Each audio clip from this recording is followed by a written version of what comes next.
McBeth is done. He's cooked. He's washed. I'm worried he might not ever win one again.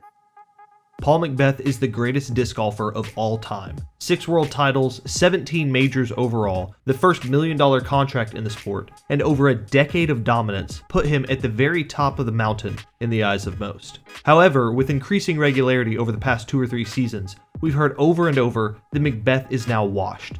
He lost the skill, he lost the fire, and he lost the competitive edge that led him to dominate the sport for so long. After his first winless season in 13 years, many wondered if he would ever hoist a trophy on the Disc Golf Pro Tour again. Yes. For the first time in 25 months, Paul took home a win en route to becoming the first ever repeat winner at Idlewild, taking down the defending champion and world number 1 Gannon Buhr in the process. Many viewed this as a curtain call, a great showing by a solid player, but more of a one-off event than a sign of things to come. After all, with just one win on tour in that 25-month span leading up to Idlewild, how long would it be, if ever, for McBeth to win again? 1 month. McBeth won again just a few weeks after Idlewild by once again going head-to-head with Gannon and coming out on top by 2 strokes at the Green Mountain Championships in Vermont. Just like his first win of the season, he shot over 1060 rated for that event and is showing the killer instinct that put him at the top of the mountain for so long.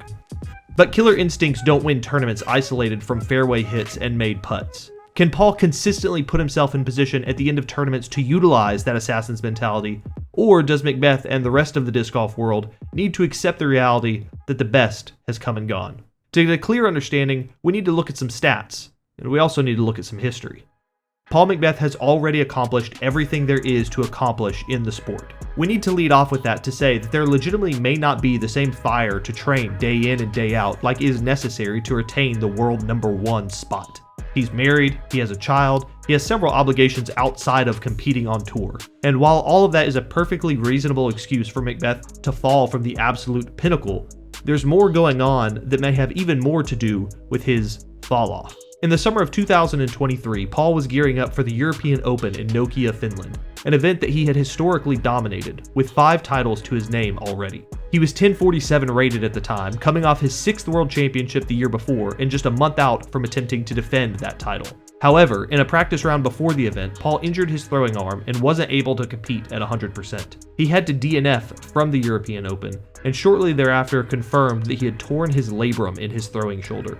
Despite this, he attempted to compete in the 2023 PDGA World Championships in the very next month because he's Paul McBeth.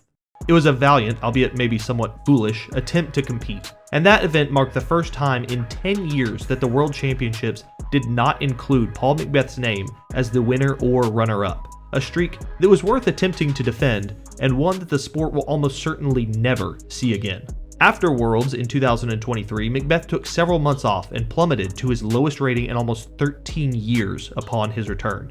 After all, a 33-year-old man that's been accumulating a lifetime of wear on his body from constant throwing doesn't tear his labrum and bounce back to compete at the highest level.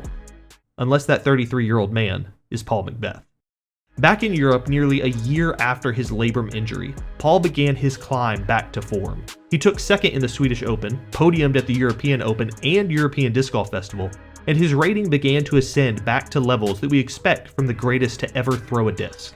Despite this, he still remained outside of the winner's circle for the entirety of 2024, marking the first time in nearly 15 years that he failed to capture a win on tour. His winless season only escalated the "Paul is washed" narratives, but it seems like the disc golf community forgot that it typically takes about a year to fully recover from a torn labrum, and it can take even longer for the brain to fully trust that you're not going to re-injure yourself again.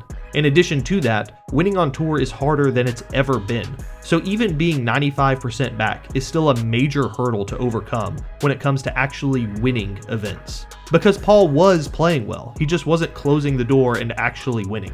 He had 4 second place finishes to go along with a 3rd in 2024, and in 2025, he had 2 podiums before winning Idlewild. The story of his recovery can also be seen in his advanced statistics, because by several measures, 2025 is the best season that Paul has had since he was the world number 1 in 2019. And if you want to have the best season since your previous world number 1 ranking, check out Armory Disc Golf for everything you need to conquer the course. We've got a big selection from every major manufacturer and aggressively price our discs so that you can aggressively attack for birdies. Thanks so much for your support, whether that's shopping at ArmoryDiscGolf.com or by leaving a like on this video and subscribing for more disc golf content. Let's get back to looking at how Paul is turning the washed narrative around. It's frequently noted that on the Disc Golf Pro Tour, the old adage of drive for show, putt for dough is flipped on its head. With courses becoming harder and harder to navigate, typically stats off the tee are the driving force of how well a player can expect to perform. And in 2025, Paul has had a bit of a renaissance. His fairway hits percentage in 2025 is over 80%, which is second on tour and his highest since that 2019 season, where he was hitting fairways at an 81% clip. And remember, 2019 was also the year that Paul became the highest rated disc golfer in history. His birdie percentage is the highest it's been since 2020, an 18% increase from last season, and also second on tour in that category as well, trailing only Gannon Buhr. His C1X percentage has been pretty consistent year to year, and similarly this year he's hanging out in the upper 80s like he has been for several years. However, wildly enough, he is having his best C2 putting year in nearly a decade before stats were fully kept. McBeth is knocking down a ridiculous 35% from C2, which is several points higher than he traditionally has and marks an astounding 50% increase from his 2024 season. So these wins for Paul shouldn't be a surprise, and I don't think that they're the last that we'll see from him. He has been consistently climbing back into form since injuring his shoulder in 2023, and his stats back up the eye test of him rounding back into shape.